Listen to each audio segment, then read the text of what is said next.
요즘 삶은 어떠십니까? 평안하십니까? 걱정이 많죠?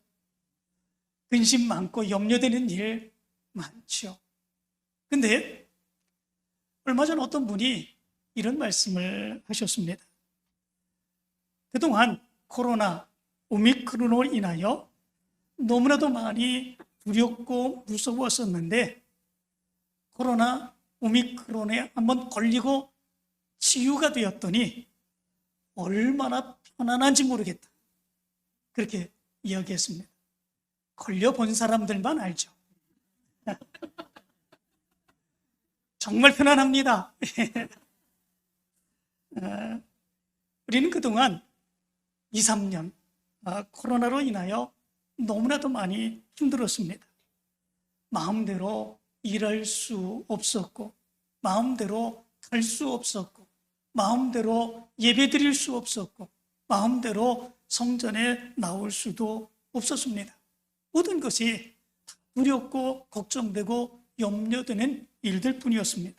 그러나 이제는 코로나가 완전히 사라진 것은 아니지만 그래도 거리두기가 지난주 월요일부터 폐지가 되었습니다. 그리고 코로나 치사율도 약해져서 감기 정도의 증상으로 염려하지 않아도 되었습니다. 그리고 코로나에 감염되는 그런 사람들도 점차 계속 줄어가고 있습니다. 이제 코로나로 인하여 감염될까, 어떻게 될까, 무슨 일이 일어날까 두려워 떨던 그런 모습들, 이제는 조금 편안해지게 되었습니다.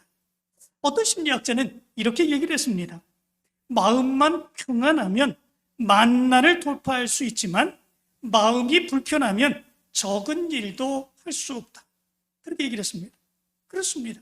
뭐든지 마음만 편안하면 뭐든지 할 수 있습니다. 모든 일도 행하며 그 일이 얼마나 기쁘고 즐거운 그런 모습들이 있는지 모릅니다. 그러나 마음이 불편하면 어떻습니까? 불안하지요, 두렵지요, 안타깝지요. 행하는 모든 그런 일들마다 기쁨이 없지요. 일도 손이 잡히지 않는 그런 모습들이 있지요. 그런데 우리의 모습 가운데서 이런 마음의 평안, 그러면 어떻게 누릴 수 있을까라고 하는 것입니다. 세상 사람들은 그렇게 얘기합니다. 아무런 문제도 생기지 않으면 편안해진다. 그렇게 얘기를 합니다. 그런데 이 세상을 살아가는 그 모습 가운데서 보면 아무런 문제가 생길 수 없습니까? 우리가 어떤 일을 행하는 그런 모습이 있으면 반드시 거기엔 문제가 따르게 되어 있지요. 문제가 생기면 두렵습니다. 걱정됩니다. 염려되는 그런 모습들이 있습니다. 그래서 살아가는 내내 동안에 우리는 불안합니다. 염려하는 그런 모습들이 있고 걱정된 그런 모습들이 있습니다. 또 어떤 사람들은 이렇게 얘기합니다. 물질만 많으면 편안하다. 그렇게 얘기하는 사람도 있습니다. 돈만 많으면 뭐 문제가 일어나도 그 돈 가지고 다 해결할 수 있는데 문제가 생기면 그 돈 갖고 다 막을 수도 있는데 돈만 많으면 되지. 그렇게 얘기하는 사람들도 있습니다. 그러나 사실은 물질, 돈만 많다고 해서 그 사람이 평안합니까? 그렇지 않은 것 우리가 너무나도 잘 알지요. 그 사람이 겉으로 웃고 기쁘고 즐거운 그런 모습들이 있으면 그럼 편안합니까? 그러나 그렇지 않습니다. 2013년 미국 버클리 대학에서 연구를 했습니다. 세계에서 가장 잘 웃는 나라의 사람들이 어떤 사람들일까? 조사를 해봤습니다. 그때에 이탈리아 사람들이 가장 잘 웃는다고 그럽니다. 이탈리아 사람들은 하루에 19분을 웃는다고 그럽니다. 하루 전체를 통계를 내보니까 19분을 이탈리아 사람들이 웃는다. 그런데 이게 세계에 최고로 많이 웃는 그런 나라라고 그럽니다. 프랑스 사람들이 하루에 18분, 영국 사람들은 15분, 독일 사람들은 6분을 웃는다고 그럽니다. 그러면 우리나라 사람들은 하루에 평균 몇 분 정도를 웃을까요? 여러분들은 몇 분 정도를 웃습니까? 한 2, 3분? 우리가 웃을 일이 별로 없는 것 같지요. 웃지 않고 사는 모습들이 너무나도 많이 있습니다. 그런데 웃는다고 평안합니까? 그렇지 않지요. 속은 그렇지 않은데 겉으로 웃는다고 해서 그것이 평안함의 모습이 될 수 없는 것이죠. 2022년 세계 행복지수가 나왔습니다. 1위부터 10위까지를 보면 핀란드, 덴마크, 아이슬란드, 스위스, 네덜란드, 룩셈부르크, 스웨덴, 노르웨이, 뉴질랜드, 이런 나라들이라고 그럽니다.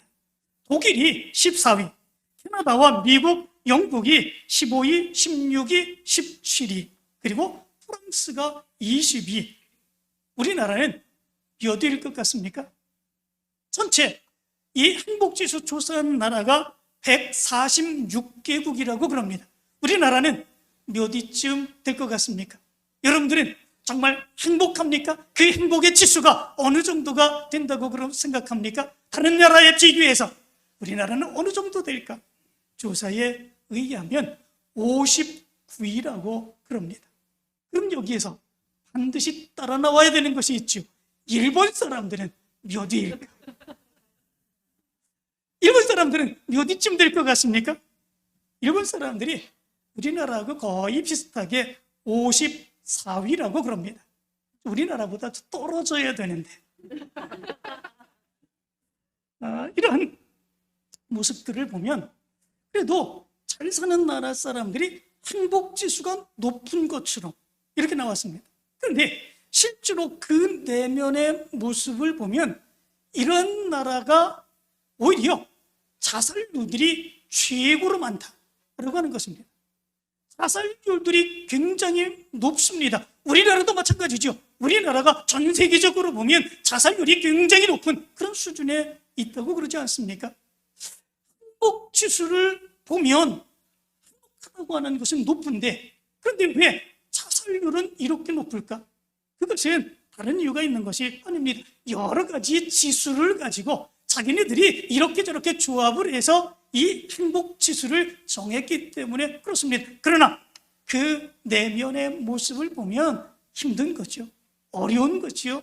불안한 거죠. 걱정되는 그런 모습들이 있는 거죠. 도저히 이 세상을 살아갈 정말 마음이 없는 그런 모습들이 있는 거죠.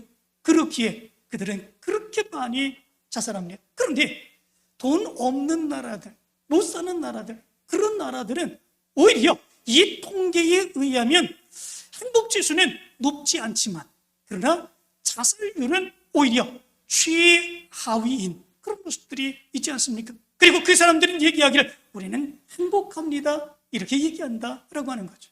이런 것들을 보면 돈이 많으면, 물질이 많으면, 우리가 뭔가를 많이 가지고 있어서 풍부하게 살아가면 그러면 행복할 줄로 생각을 하는데, 그리고 평안할 줄로 생각을 하는데 그렇지 않다라고 하는 것을 알 수 있게 됩니다. 그렇다면 권력을 가지고 있으면 평안하겠습니까? 천만이지요. 결코 그럴 수 없습니다. 권력을 가지면 그 권력을 지키기 위해서 불안합니다. 걱정됩니다. 두렵습니다. 권력을 빼앗기면 그 권력 빼앗긴 것으로 인하여 어떻게 될까? 전전긍긍하고 두려워하고 걱정하고 근심하는 그런 모습들이 있지 않습니까? 요즘 보면 굉장히 이슈가 되는 그런 이야기가 있습니다. 그 이야기가 무엇입니까? 검수완박이라고 하는 거지요. 검수완박, 이걸 가지고 이 여야가 서로 대치하고 있고 지금 국회의장이 이제 중재를 해서 합의했다라고 하는 이야기를 하고 있습니다. 그런데 이것 때문에 또 여야가 서로 불만족하여 싸우는 이런 모습들이 있지 않습니까? 무엇 때문에 검수완박이라고 하는 이런 이야기가 나오고 이런 법을 정하는 그런 모습들이 있는 것이겠습니까? 다시 말하면 권력을 가지고 있다가 이제 권력을 가지고 있는 가운데 저지른 범죄들, 비리들, 혹시 이런 것들이 수사를 통해서 드러날까 생각해서 그러면 내가 처벌을 받게 되는데 그것이 두려운 거 아니겠습니까? 우리뿐만 아니라 합의를 하는 이제 야당의 측면에서 보면 또 자기네들이 정권을 잡았으니까 나중에는 우리도 저렇게 당하면 어떻게 할까? 라고 하는 것 아니겠습니까? 이렇게 저렇게 서로 타협하고 합의하는 가운데 서로 불만족스러운 그런 모습들이 있게 되는 거죠. 이 이야기가 무엇을 말해주고 있습니까? 권력을 가지고 있다고 할지라도 결코 행복하고 결코 평안하지 않다고 하는 사실을 여기서 얘기해주고 있는 것을 보게 됩니다. 결국은 이 세상의 것들로는 평안한 삶을 살 수 없다는 것입니다. 그래서 찬송가 486장엔 뭐라고 찬송을 합니까? 이 세상에 근심된 일이 많고 참 평안을 몰랐구나. 이 세상에 곤고한 일이 많고 참 쉬는 날 없었구나. 이 세상에 죄악된 일이 많고 참 죽을 일 쌓였구나. 이렇게 찬양하는, 찬송하는 그런 모습들이 있지 않습니까? 이 세상에서는 참 평안을 얻을 수 없습니다. 그렇다면 평안이 없는 이 세상 가운데서 어떻게 하면 우리는 평안을 누리며 평안을 얻으며 살아갈 수 있을까라고 하는 것입니다. 오늘 읽어드린 요한복음 14장 27절은 이렇게 말합니다. 평안을 너희에게 끼치노니 곧 나의 평안을 너희에게 주노라. 내가 너희에게 주는 것은 세상이 주는 것과 같지 아니하리라. 너희는 마음에 근심하지도 말고 두려워하지도 말라. 이렇게 말합니다. 이 이야기는 예수님이 십자가에 달려 죽으신다 라고 하는 것입니다. 그 이야기를 듣고 제자들이 불안에 떱니다. 걱정합니다. 근심합니다. 그런데 예수님께서 그들에게 이제 내가 너희에게 평안을 주겠다 이렇게 말씀하고 있는 것을 보게 됩니다. 제자들의 입장 가운데서는 모든 것을 다 버리고 예수님을 따랐지 않습니까? 그런데 그 예수님이 죽으신다는 것입니다. 예루살렘에 올라가서 십자가에 달려 죽으신다는 것입니다. 그렇다면 제자들은 어떻게 되는 것이겠습니까? 그 모습 안에서 불안하고 두려운 것이 당연한 것이지요. 그런데 예수님께서는 불안해하지 말아라 라고 하는 것이요. 내가 너희에게 평안을 주겠다 이렇게 말씀해 주고 있습니다. 그런데 예수님이 평안을 주시겠다 말씀하시는데 예수님이 주시는 평안은 세상이 주는 것과 같지 않다 이렇게 말씀해 주고 있습니다. 그래서 복음성가에는 바로 이 말씀을 따라서 평안을 너희에게 주노라 라고 하는 찬송을 하지 않습니까? 평안을 너희에게 주노라.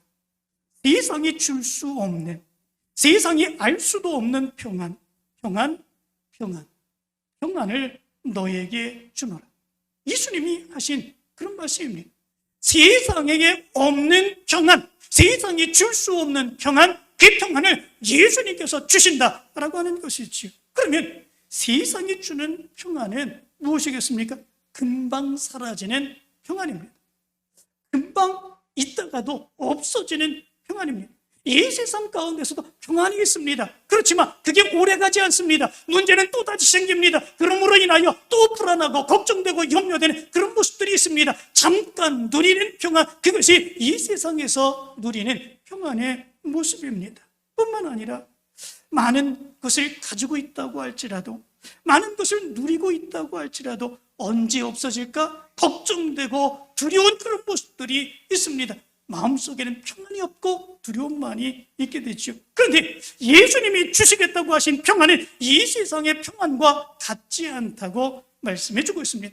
잠깐의 평안이 아니다라고 하는 거지요. 오히려 이 세상 가운데서 걱정과 근심과 두려움 가운데서도 그럼에도 불구하고 영원히 누릴 수 있는 평안, 그 평안을 예수님께서 주시겠다 말씀하고 있는 것을 보게 됩니다. 그 평안은 사라지는 것이 아니다 말씀해 주고 있습니다.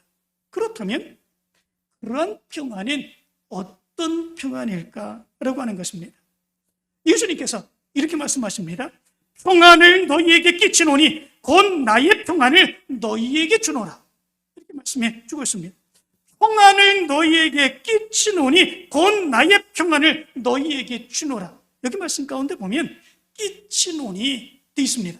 이 끼치노니라고 하는 그런 말은 아피에미라고 하는 말인데, 이 말은 보내다, 가게 하다라고 하는 의미를 가지고 있습니다. 다시 말하면 예수님이 가지고 계신, 예수님만이 누리고 계신 그 평안을 예수님께서 너희에게 보낸다라고 하는 것입니다.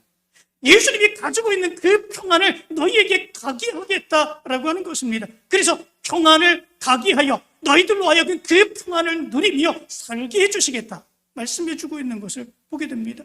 그렇다면 예수님이 가지고 계신 그 평안은 어떤 것이겠습니까? 그것은 하나님과 함께하는 것으로서의 평안입니다. 예수님과 함께하는 것으로서의 평안입니다. 예수님은 항상 하나님과 함께 계셨습니다. 하나님이 그를 도와주셨습니다. 하나님과 함께 하시며 하나님이 놀라운 역사를 이루어 가셨습니다. 요한복음 1장 1절과 2절은 그래서 이렇게 말합니다. 태초에 말씀이 계시니라. 이 말씀이 하나님과 함께 계셨으니 이 말씀은 곧 하나님이시라. 그가 태초에 하나님과 함께 계셨고, 태초부터 예수님은 하나님과 함께 계셨다 말씀하고 있습니다. 요한복음 10장 30절은 이렇게 말합니다. 나와 아버지는 하나이니라. 이렇게 말씀해 주고 있습니다. 예수님과 하나님은 한 분이십니다. 하나이십니다. 항상 함께 하셨습니다. 그 모습으로 인하여 예수님은 항상 평안하셨습니다.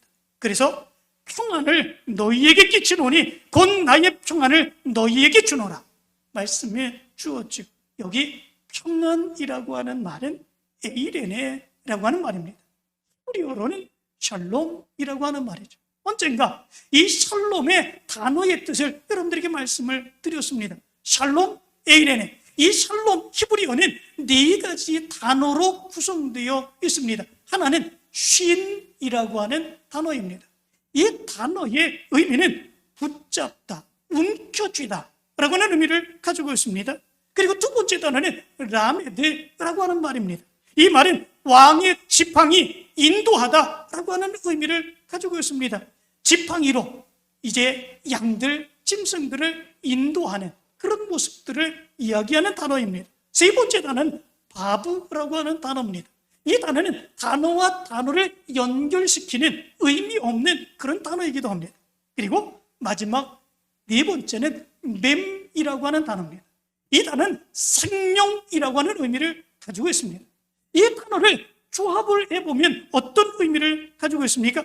하나님이 우리의 생명을 붙드시고 인도하여 주신다라고 하는 것입니다. 하나님이 내 생명을 붙드시고 인도하여 주신다. 그러므로 이것을 믿는 믿음의 사람들은 언제나 평안하다라고 하는 거죠. 그래서 샬롬입니다. 샬롬, 이 말을 히브리 헬라어로 번역한 말이 에이레네라고 하는 말입니다. 언제나 하나님이 내 생명을 붙들어 주십니다. 언제나 하나님이 내 삶을 붙들어 주십니다. 그 하나님의 붙드심과 인도하심과 함께하심, 그것을 분명하게 믿는다면 그 어떤 상황 가운데서도 우리는 불안과 두려워하지 아니하고 그럼에도 불구하고 평안하며 살아갈 수 있게 된다라고 하는 것입니다.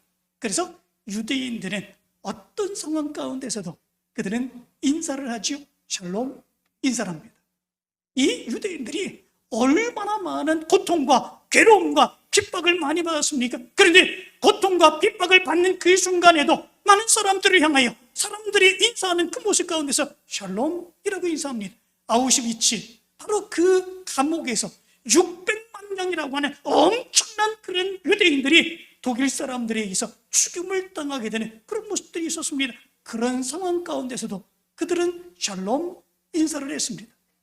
그 샬롬 인사의 모습, 무엇 때문에 그렇습니까? 지금 내가 여기서 죽을 만한 그런 위기, 고통, 어려움을 당하고 있지만 그럼에도 불구하고 하나님이 나를 지키신다. 하나님이 내 생명을 붙들어 주시고 계신다. 하나님이 내 삶을 지키시고 계신다. 하나님이 내 생명을 붙들어 주시고 계시는데 설령 여기서 죽는다고 할지라도 무엇이 두려울까라고 하는 것이죠. 하나님이 하나님의 나라로 우리를 인도해 주실 것이다 라고 하는 그 믿음이죠. 그렇기에 두려움과 걱정과 괴로움 가운데서도 하나님 우리와 함께 계신다. 하나님이 우리를 지켜주신다. 하나님이 우리를 붙들어 주신다. 그러므로 하나님이 나에게 주시는 평강, 평안, 이것이 내 삶의 모습 가운데 있고 나는 이 삶으로 살아간다 라고 하는 믿음의 고백이죠. 예수님도 십자가를 지시는 그 고통 가운데 십자가 위에서도 이 평안하셨습니다. 그리고 부활하시고 두려움 가운데 떠는 제자들에게 다가서시며 인사할 때에도 너희가 평안하냐? 그렇게 인사하셨습니다. 그리고 오늘 본문 말씀 가운데서 예수님께서는 제자들에게 나타나가 너희에게 평강이 있을지어다 이렇게 말씀하고 있는 것을 보게 됩니다. 여기에 평강이라고 하는 말은 평안이라고 하는 말과 같은 말입니다. 샬롬 에이레네, 평안이라고 하는 의미를 가지고 있죠. 너희에게 평안이 있을지어다. 무엇 때문에 그렇습니까? 하나님이 너희와 함께하고 있다라고 하는 거 아니겠습니까? 부활하신 예수님이 지금 너희와 함께하고 있다라고 하는 거죠. 그러므로 인하여 두려움과 불안 이런 모든 것을 내떨치고 예수님이 함께하심, 하나님이 함께하심 그것을 분명하게 믿으며 너희들 평안하라라고 하는 말씀이었습니다. 우리가 좋아하는 말씀 가운데 이사야서 41장 10절의 말씀이 있습니다. 두려워하지 말라. 내가 너와 함께함이라. 놀라지 말라.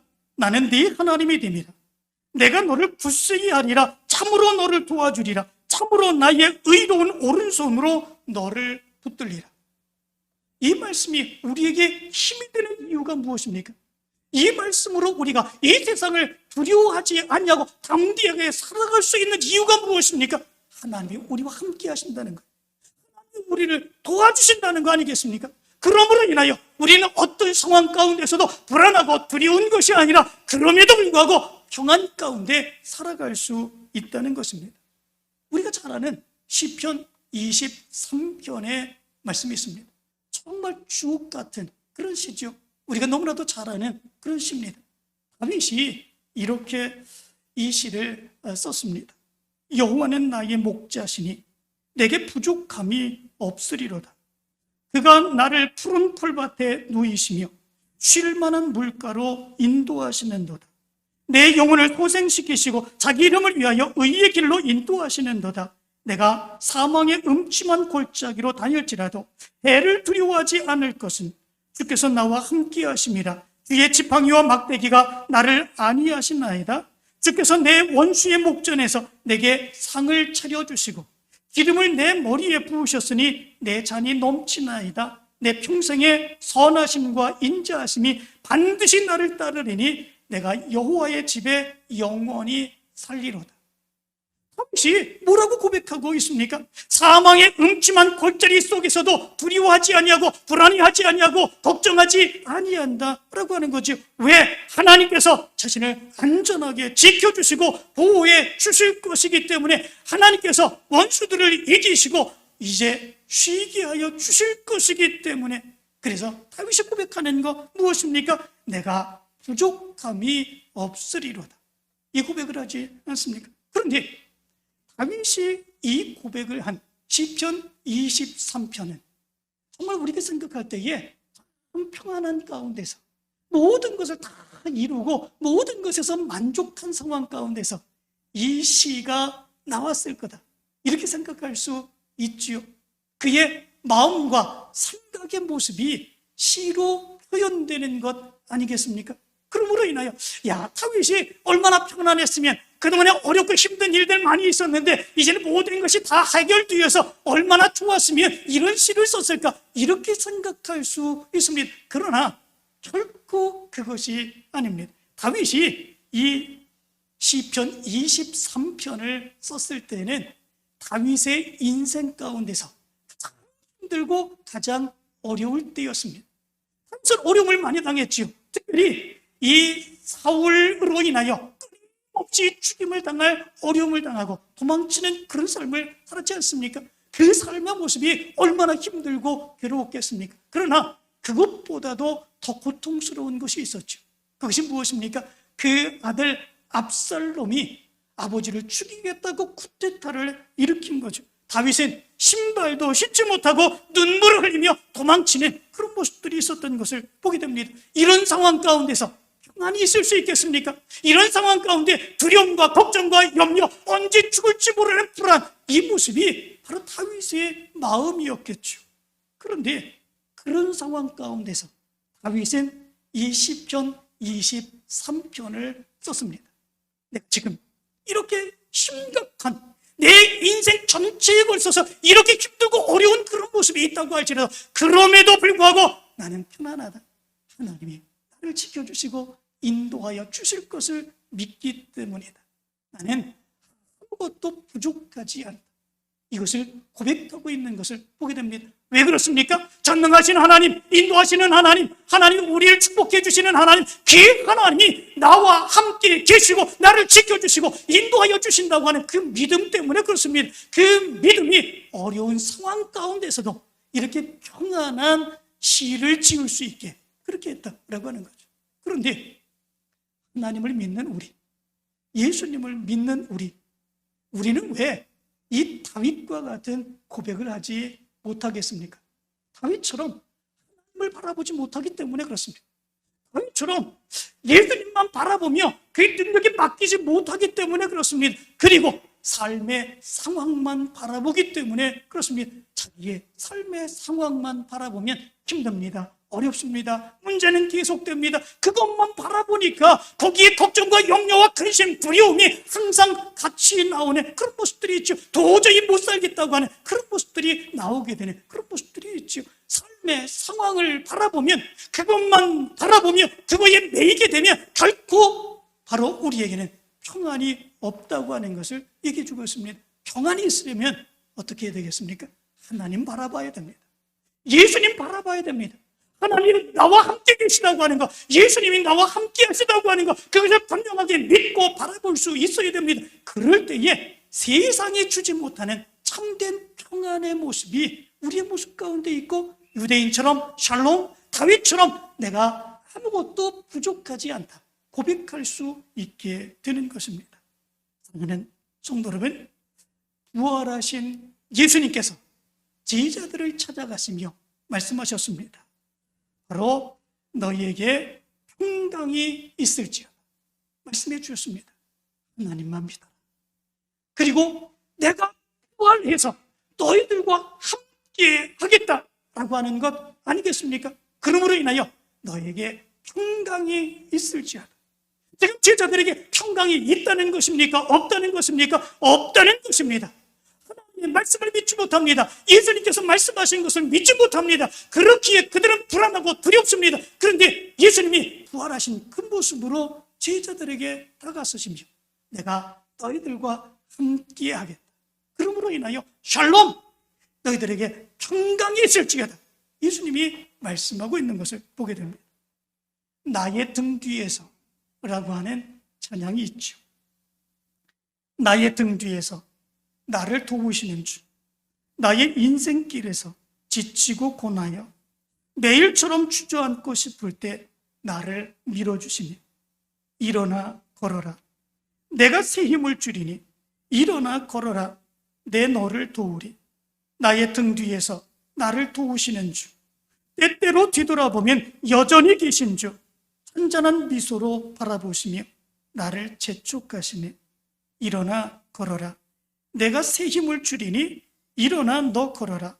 내 너를 도우리. 예수님이, 하나님이 우리와 항상 함께 계시겠다라고 하는 것입니다. 내가 힘주고 보호해주겠다라고 하는 것입니다. 언제나 이것을 믿으면 우리에게 평화가 있습니다. 세상 사람들에게는 잠깐의 평안만 있습니다. 왜냐하면 곧 또 걱정과 불안, 두려움의 모습, 문제가 나타날 것이기 때문에 그렇습니다. 세상의 평안은 오래가지 못합니다. 잠깐의 평안입니다. 그런데 우리에게 평안이 찾아왔습니다. 코로나 바이러스 오미크론이 조금 잠잠해지고 치사율도 이제 그리 높지 않아서 거리두기가 폐지되었습니다.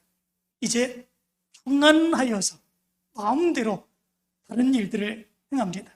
벌써부터 이리저리 놀러 다니고 또 먹고 마십니다. 관광지는 지금 가득히 찼다고 그럽니다. 그런데 전문가들은 뭐라고 얘기합니까? 이것이 끝이 아니다. 그렇게 얘기를 한다고 하지 않습니까? 조금 후면, 이제 몇 달 후면 코로나 바이러스 오미크론 변이가 또다시 나타나 또다시 유행을 하게 될 거다. 이 다른 외국에서는 지금 그런 상황이 나타나고 있지 않습니까? 또다시 이런 엄청난 유행이 몰아칠 수도 있다. 그렇게 얘기를 합니다. 그러면 또 우리는 불안해해야 됩니다. 그러면 또 우리는 두려워해야 됩니다. 세상의 평안이라고 하는 것은 항상 이렇죠. 조금 평안한 듯 하다가 또 걱정되고 불안한 그 모습이 다시 이어지게 됩니다. 그러나 우리에게는 세상의 평안이 아닌 영원한 평안이 주어졌습니다. 무엇으로 인하여? 예수 그리스도로 인하여. 예수님이 부활하신 그 모습으로 평안을 주시겠다고, 예수님이 가지신 그 평안을 옮겨주시겠다고 그렇게 말씀을 하였습니다. 우리의 생명을 붙들어 주십니다. 우리의 삶을 붙들어 주십니다. 언제나 힘을 주십니다. 능력을 주십니다. 승리하게 하십니다. 예수님이 약속해 주셨습니다. 그래서 이 말씀을 믿었던 초대교회 성도들은 항상 이렇게 인사했지 않았습니까? 너희에게 은혜와 평강이 있을지어다. 너희에게 은혜와 평강이 있을지어다. 하나님 예수 그리스도를 통해서 나를 구원해 주셨습니다. 나와 함께 하신다고 하는 것을 분명하게 말씀해 주셨습니다. 그것을 믿는 사람에게는 무엇이 있다는 것입니까? 평강, 편안이 있다고 하는 거죠. 믿음의 사람들은 그래서 항상 어려움 가운데서도 걱정, 근심, 두려움 가운데 살아가지 않고 편안하게 살아가게 됩니다. 부활하신 예수님은 제자들에게 너희에게 평강이 있을지어다 분명하게 말씀을 하였습니다. 평강을 주시겠다고 말씀하셨습니다. 이제 여러분들에게도 이 평강의 역사가 일어나기를 간절히 축원합니다. 어떤 삶의 상황 가운데서도 부활하신 예수님께서 여러분들과 함께 하시고 지켜주시고 보호하여 주심을 믿으며 평안하여 하나님의 뜻을 이루어가는 여러분들 되시기를 간절히 축원합니다.